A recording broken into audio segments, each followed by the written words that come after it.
السلام علیکم ورحمۃ اللہ وبرکاتہ۔ نحمدہ ونصلی علی رسولہ الکریم، اما بعد۔ محترم سامعین، آج کی محفل کا عنوان ہے مستحبات روزہ۔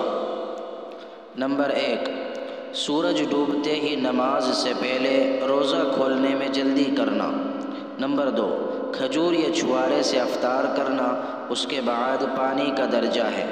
نمبر 3، جس چیز سے روزہ افطار کیا جائے وہ طاق عدد ہو۔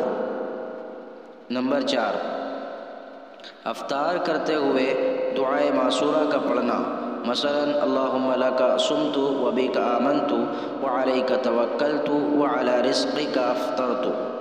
نمبر 5، کچھ نہ کچھ سحری کے وقت کھانا پینا، خواہ تھوڑا سا ہی ہو یا ایک گھونٹ پانی ہو۔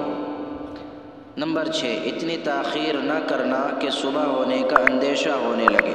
نمبر 7، زبان کو بیہودہ گوئی سے باز رکھنا اور ہر طرح کے حرام افعال مثلاً غیبت اور چغلی کرنے سے بہرحال بچتے رہنا۔ نمبر 8، رشتہ داروں، محتاجوں اور مسکینوں کو صدقات و خیرات سے نوازنا۔ نمبر 9، حصول علم میں مشغول رہنا، تلاوت کرنا، درود شریف پڑھنا، ذکر الہی میں رات دن لگے رہنا۔ نمبر 10، اور اعتکاف کرنا۔ اللہ تبارک و تعالی ہم سب کو عمل کرنے کی توفیق عطا فرمائے، آمین۔ السلام علیکم ورحمۃ اللہ وبرکاتہ۔